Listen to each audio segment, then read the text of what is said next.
On this week's episode of the Crushing Debt Podcast, SMARTY Pants Goals. Welcome to the Crushing Debt Podcast with your host, Florida attorney Shawn Yesner, where our goal is to help you get rid of the financial bullies in your life. Welcome back to this week's episode of the Crushing Debt Podcast. It is so hard not to laugh when you say SMARTY Pants. It's true. But this week's episode, this is the last episode of 2022. So goodbye, 2022. Right. Getting ready for 2023. What are your plans for 2023, George? I'll still be around. That's always good. But no, 23, more time with family and world peace. There you go. So we thought what we'd do is talk in this week's episode, this last week of 2022, about setting goals. Yeah. And one of the things that I've always learned about goal setting is that you want to be smart about your goals. And SMART is an acronym, S.M.A.R.T. S is specific. You want to set specific goals. M is measurable goals. You want to have goals you can measure. A is attainable. You want them to be, you want to stretch a little bit, but you want them to be attainable. R is either realistic or relatable. In other words, you want them to be realistic goals. And T is time-driven. I've interviewed a couple of coaches from Action Coach on the show before, and one of the things that they like to add is Y at the end, so SMARTY. And Y means yours. In other words, the goals that I set, the goals that George sets, are not going to be goals that you necessarily want. Right. And goals that you set as a listener are not necessarily going to be goals that we want. So they need to be yours. And so set SMARTY Pants goals. Before we get there, really, before we dive into this one, I do want to mention one of our two sponsors. I mentioned him second last week, so I'm going to mention him first this week, and that's Mark Purvis. Mark has a website called LegacySpotlight.com. He is our editor. He does a really great job of editing our show, but LegacySpotlight.com is so you can capture the stories of previous generations for future generations. He is an Emmy Award-winning videographer, 20-plus years of experience, and so maybe one of your goals is to record a couple of stories to pass on maybe to your grandkids or to your kids, or record a couple of stories from your parents or grandparents to pass down to future generations. You can contact Mark at LegacySpotlight.com. So why don't we jump right in? Where do we start, George? 2023 goals. How do we start that? Well, let me ask you this. I'm gonna get a little kind of twisty on you, but how were your 2022 goals? How did you do this year? You set your goals for this year. You know, we did this a whole year ago. How did you do in regards to that? Were there some goals that you accomplished, you felt good about? Were there some things that didn't go so well? You're supposed to do this every year. Oh, sorry. Well, yeah. I think it's that's your first tip, guys. Is yes, you should set goals during the year, at the beginning of the year, however you want to do it. But yes, it is important that you're frequently visiting your goals. Interesting you say that. Well, you know. Yeah, so some of the goals that I had, I did good. Some of them I hit, some of them I didn't. You know, one of my goals was to increase the efficiency here at the law firm, get some systems put down, get some procedures put down, and I was able to do that. You know, we brought on a new person in our bankruptcy department, right. And I was actually able to hand her checklists and systems of this is how you're supposed to do your job. So that was helpful. That's good.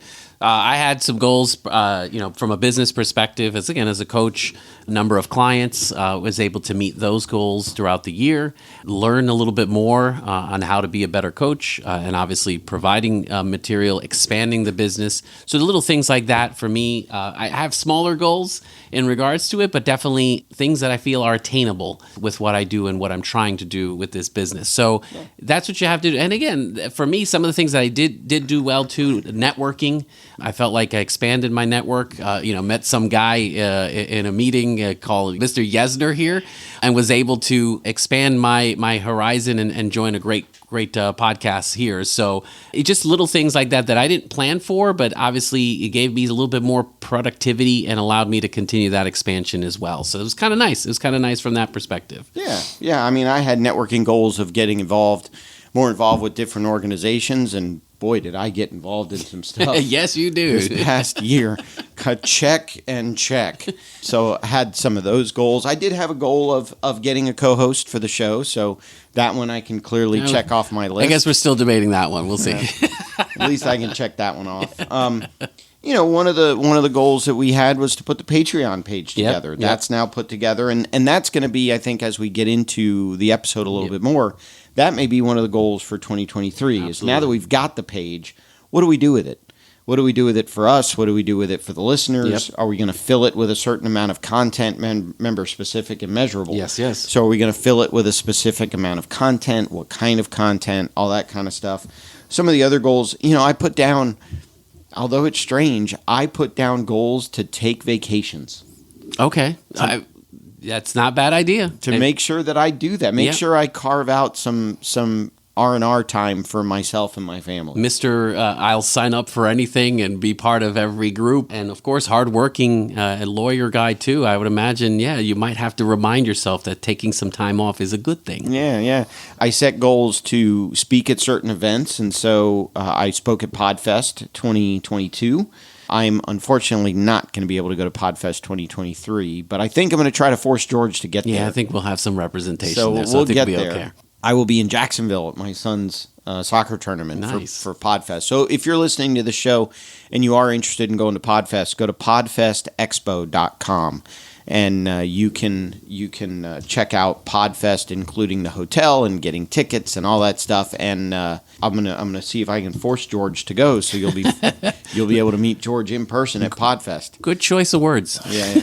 I'll be back for the next one. I'll be back for if there's one later in 2023 or one in 2024. I'll definitely be at that one. But absolutely. PodFest Expo. So I set goals to speak at different events, and I met those. Good. And some of the goals that I had for last year have continued on into this year because I didn't quite hit them. Yeah. I want to bring on another associate attorney here at the office. That's one of my goals. We have Lauren. Lauren's doing a great job. I want another one. Yeah. And I think the more associate attorneys I can bring on board, the more I can continue to work on the business, the more I can do this kind of stuff. Absolutely. And the more money everybody will make because of the profitability of what an associate attorney would bring. So that's one of my goals. What about you?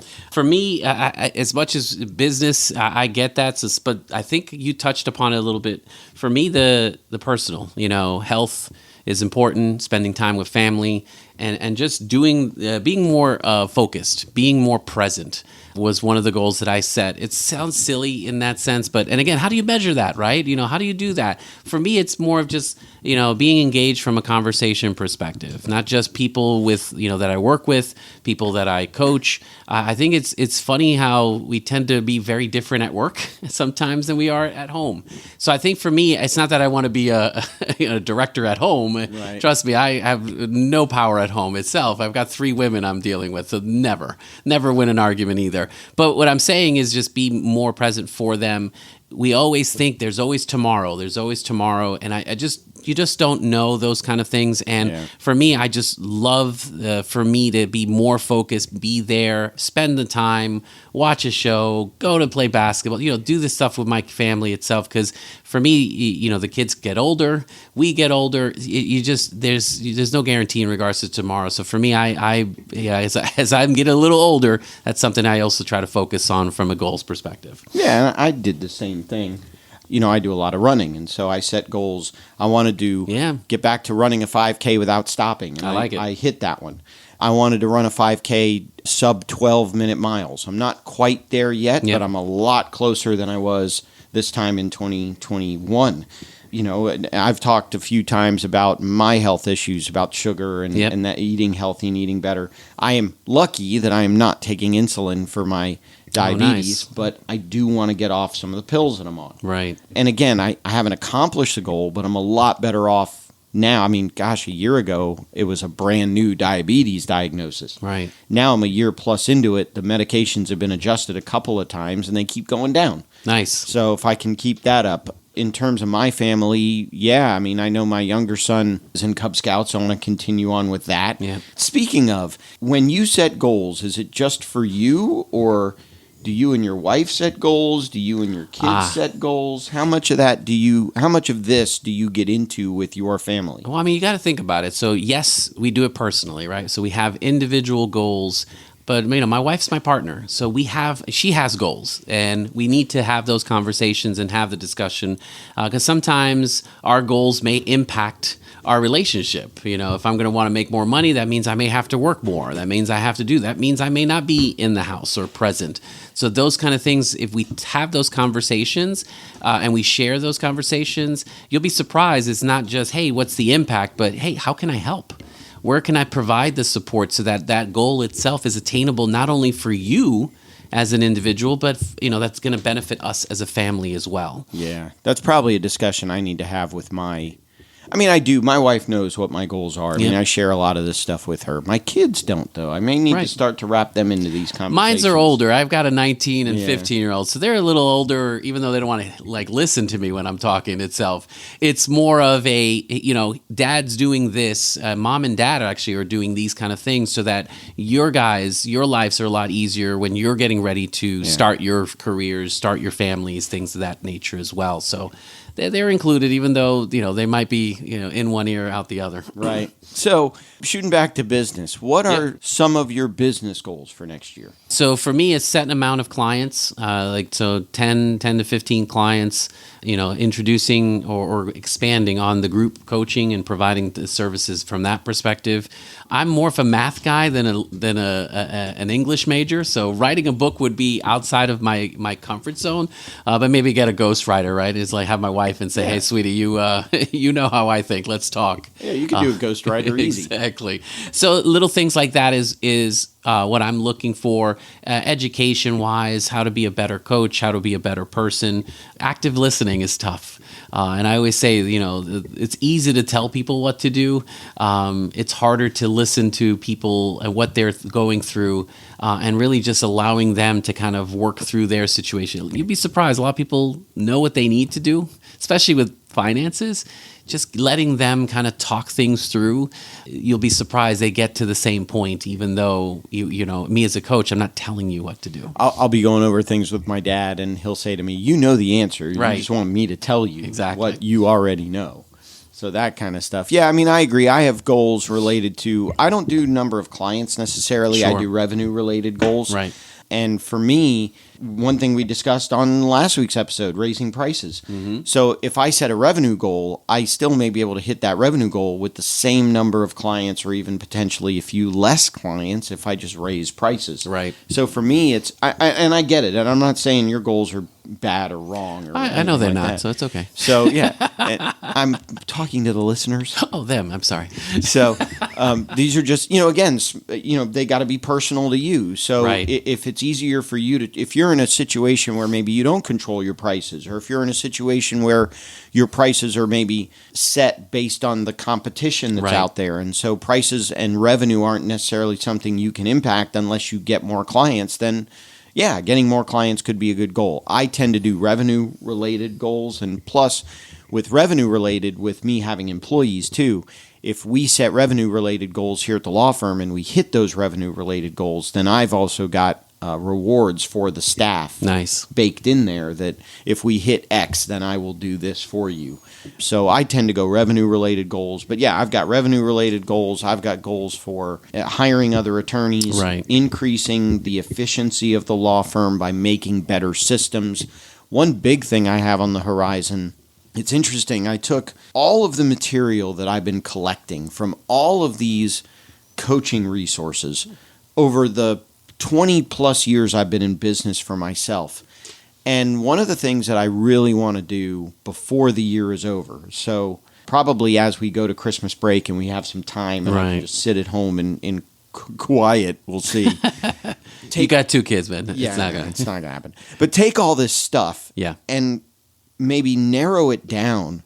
I've got 20 pages of what is the law firm's mission and what's our commitment and what are our core values and what's our referral process like and how do I help my clients and the vision and all of that stuff.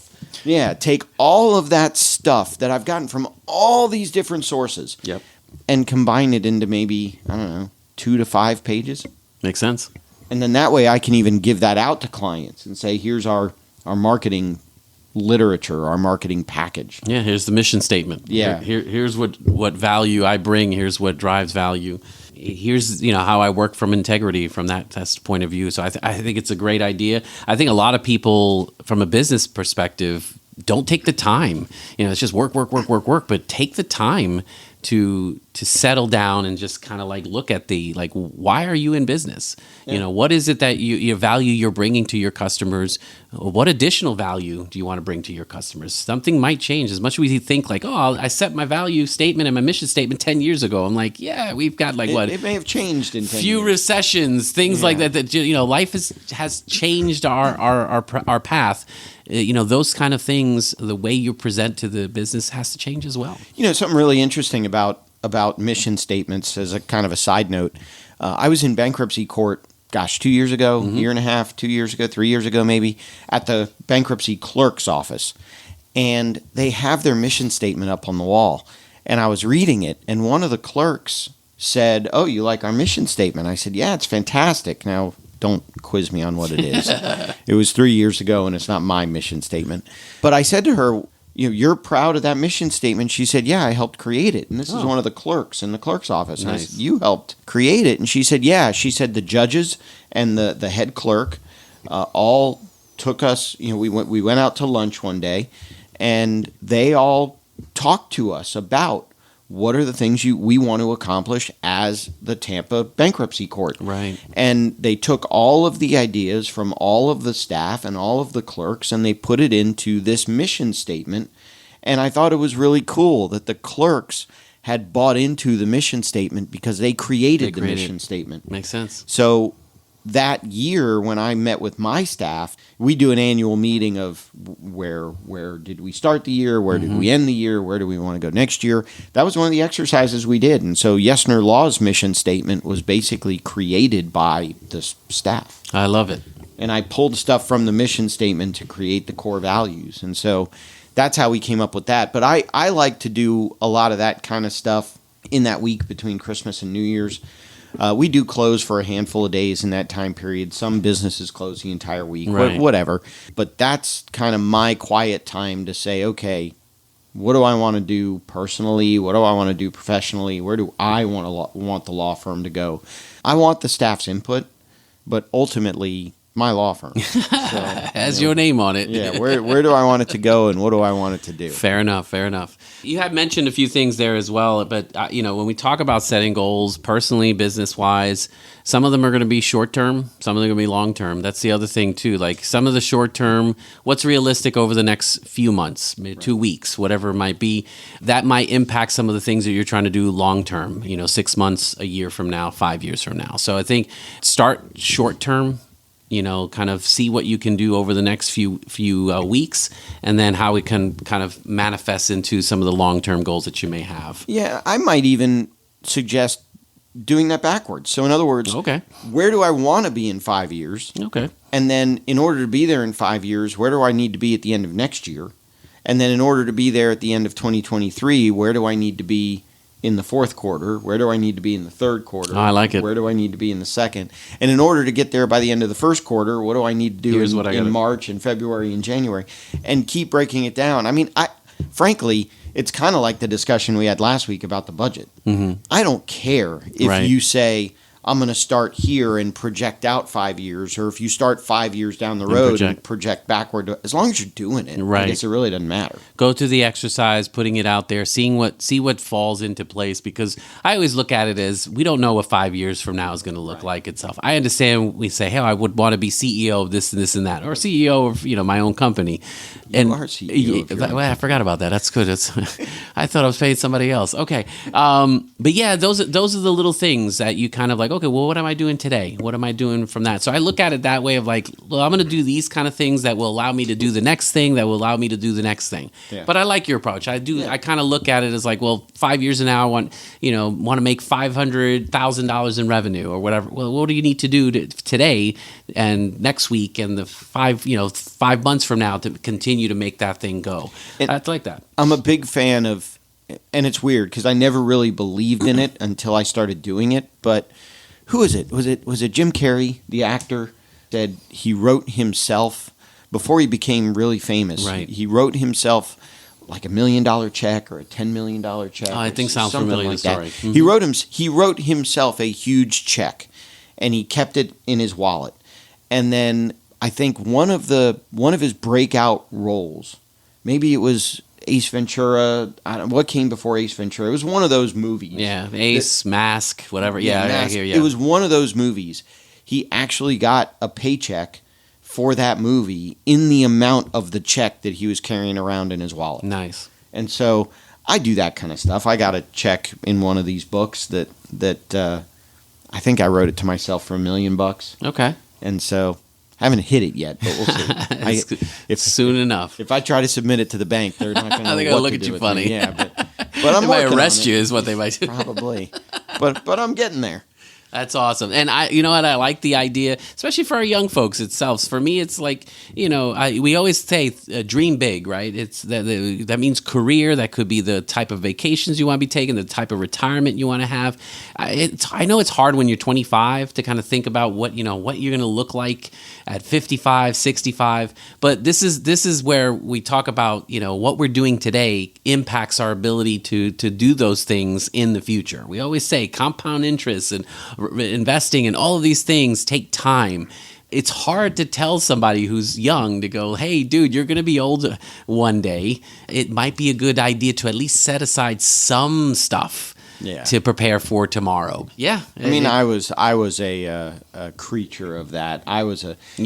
When you're 20, someone who's 50 is really old. What are you talking about, 30? When you're 50, someone who's 50 ain't that old anymore. That's no. So I actually can't We're believe. friends is what we're saying. Good Lord. Unfortunately, I kind of understand when they say 50 is the new 40, 50 is the new 30. I kind of get it. Yeah. 'Cause in my mind, I'm still a 20-something-year-old goofball. We are never going to mature. It's okay. Yeah, at least the professional side of us are. That might be the issue, is we will never mature. I could be 80 years old still cracking dumb dad jokes. That's okay. That's acceptable, and I think that's what keeps your mind fresh. So I like that. Well, hopefully acceptable. When I'm 80, I'm cracking grandfather jokes, not dad jokes. There you go. I like We'll that. see. Maybe I'll record them with legacyspotlight.com. Nice plug. There you go. So, anything else? I would say, again, podcast goals. Is there something that you're looking for the podcast in 2023? I'd like to get a couple of big-time guests Okay. for the show. I'd like to interview a couple of big-time, the two biggest that I've interviewed so far, Dr. Meisner, who started BNI, Mike Michalowicz, That's a good with one. Profit First. I don't know if big's the right word. It doesn't fit into that SMART goal concept. I don't know, famous, infamous. Infamous, famous. Okay. I don't know, but maybe a couple of really cool guests Okay. for the audience. That would be one of the goals. Obviously, always increasing downloads, increasing reviews, increasing all that stuff. Just the kind of basics that make the podcast run. Increasing the Patreon content and increasing the patrons. Like I said last week, I've got a funnel that helps subscribe. A lot of the listeners that are listening now may have come through that funnel. I do have a goal of creating another different type of funnel that would generate revenue for the law firm. Not really a podcast goal, Right. but another internet funnel goal. But yeah, what about you for the podcast? What would you like to do? Well, I mean, again, interesting topics. Continue to expand on this great relationship we have. I like the guests. Guests would be awesome. I'll see what Jay-Z's doing in February and see if we Okay. can pencil that in. Little Yachty. Again, I have young kids too. But I think that's an awesome idea. I think, really expanding the Patreon, I agree with you there. And then again, what could we give back to the listeners? What are some of the things that we can, if it's training, if it's, good personal conversations, any of those kind of things. I think that's a nice goal for 2023 as well. Yeah, I was thinking that too. Creating webinars, creating videos, creating more content, more podcast-related content for you all, for the audience, for Right. the listeners. I would love to do some more of that kind of stuff too, yeah. Awesome. Well, So- 2023 is a big year. Stay healthy. Yes, and I still have my goals of like running more and Blah, lowering blah, all the blah. Yeah, cholesterols yeah. and Yeah, that's it. That's those drinking things less. too. Okay. Drinking less water, maybe. Consuming the same amount of Consuming liquid, more water. making it less water. It's a pleasure. 2022 has been a great ride, my friend, and I think Yes. 2023 is going to be even more. Yep, I am absolutely looking forward to it. So, I don't know, a little bit of a shorter show this week, but, let us know what you think. Let us know what some of your goals are. Let us know how we can help you maybe attain some of your 2023 goals. Or even if you wanted to schedule time with George or schedule time with me and talk about what are some of your goals. I mean, I'm not a business coach. I don't pretend to be a business coach. But if you want to bend my ear or bend George's ear about what are some of your 2023 goals, reach out, let us know. We're happy to schedule something either with you or in a group setting or whatever. So I want to talk real quick about Sam Cohen. He owns Attorneys First Insurance. They do errors and omissions insurance for attorneys and title companies all over the country. If you are an attorney or if you own a title company and you want a quote on malpractice insurance or E&O coverage, contact Sam at attorneysfirst.com or visit his fantastic website, which is just attorneysfirst.com. That's it. Sounds good. So, on the last one of the year, I've got the majority of them, so I don't mind if you take it. Oh, no, now I'm a little like, what do we do? We do, no, go ahead. You take it. I got nervous there.